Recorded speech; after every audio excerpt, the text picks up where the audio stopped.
In the context of the triadic approach, a triad refers to a group of three interconnected elements or variables. Each triad encapsulates a specific relationship dynamic consistent with the and logical operations among the variables. The elements of a triad are designed to work together, influencing and being influenced by each other. Their relationships could be causal, correlational, or reciprocal, depending on the specific functional nature of the triad. For instance, the variables may be codependent, both influencing and being influenced by each other, or have a one-way cause and effect relationship. The variables in the triads are represented by symbolic logic forms, where the truth or falseness of each variable depends on the condition of the other variables.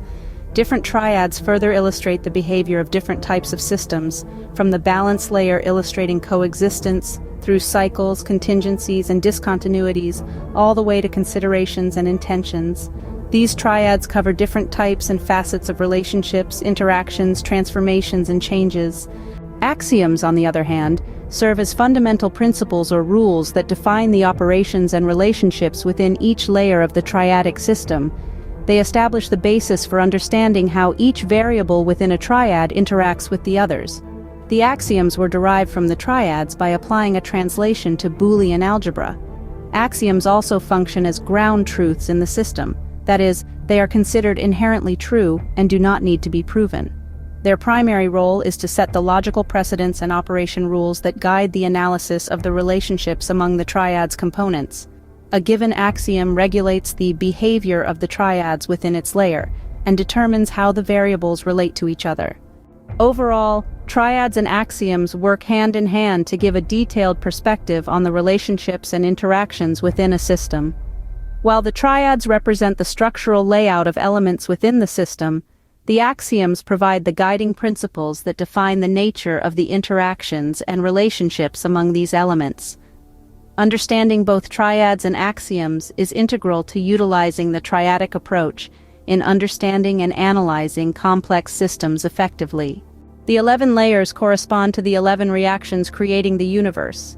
Each achieves balance in a more complicated way than the last, adding a new consideration. Understanding the order of the layers is critical to understanding how to model systems.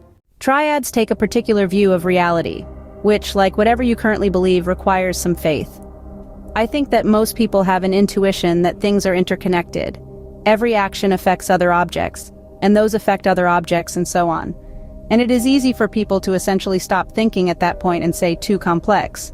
But it is not too complex. Network theory might have figured it out if the focus hadn't been on developing a two-dimensional representation. That oversimplified reality. Adding a third dimension to a knowledge graph demonstrates that every interaction involves three components. Now, I would also assume that people believe those interactions would be too complex to categorize as well. Though in my research I found that people have demonstrated that they understand the 22 possible interactions many times throughout history, no one has ever demonstrated that these create the basis for a system of mathematics. That is what I have done here. It provides the basis for a new system of math proof. Any system can be modeled in terms of three object groups. You just treat your groups as single objects to group them, until it's a nice outline. So then you examine the real-world interactions between the components. Consider the triads.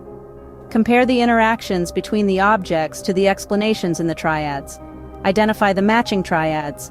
Then you can use the math axioms, which are the Boolean algebra conversions of the mathematical statements, as the foundation for proofs for the math that defines that system's interactions. The thing that will best help you understand is the free energy principle, developed by neuroscientist Carl Friston. This explains that systems react to stimuli in a way to reduce future unpredictability. The key realization is that this biological process is not something unique to biology. It is a principle that underlies all physical reality.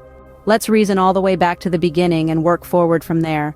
I'll say this too, that while I understand this because it reflects the way our own brain works, I had to then learn all of quantum physics and string theory to relate it to give an explanation that makes sense. Doing so gave me an excellent chance to see that everything works fundamentally in the same ways.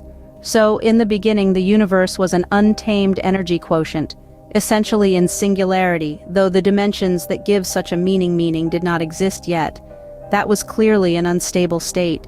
The result was the definition of the first fundamental string vibration. This allowed the energy to settle into that state. The creation of a string correlates to the emergence of a brane in our universe. The first branes are predictably the first-generation particles, up and down quarks and electrons, while the tiny electron neutrino is actually just the marker of forces entangled at the quantum level since this time. The forces between the quarks we don't detect as neutrinos because that force, the strong color force, quickly bound quarks into protons and neutrons. I need to point something out here. As energy settled into matter, size increases but time does not exist yet. So when calculating the reactions in these initial stages, the Hubble constant describing the expansion speed of the universe won't make sense. Indeed, they had to fudge a second early constant. Understanding that interactions cause the expansion of the universe in a period prior to time might help understand how non-temporal interactions can continue to occur. As above, so below. This was clearly an unstable state because additional reactions did occur. Protons, all uniformly charged, needed another basis to bond, and the result was the definition of the second fundamental string vibration.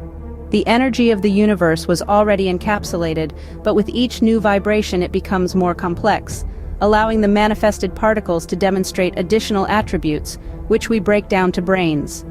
The second and third strings enable new quarks and particles, along with the weak nuclear force to create nuclei and electromagnetism for electrons to orbit.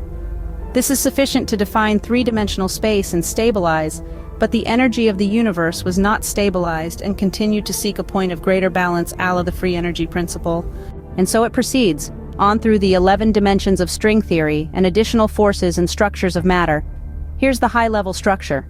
Stage 4, beta decay enables temporal linearity, or time, and the Hubble constant. Stage 5, gravity is needed to prevent expansion from exploding the universe. Stage 6, relativistic singularity, when overly massive structures collapse into black holes. Stage 7, to prevent the collapse of the universe into black holes. The collapsed matter acquires dark matter attributes to balance the mass of the universe more evenly. Stage 8, 9, 10, 11 forms of dark energy begin manifesting at the higher level orders of complexity. We are well familiar with the forces at stages 1 through 6 in scientific literature. The forces from 7 to 11 are equally real and well documented in spiritual literature. So day 7 was actually the busiest, but it's outside our perception, so we rest.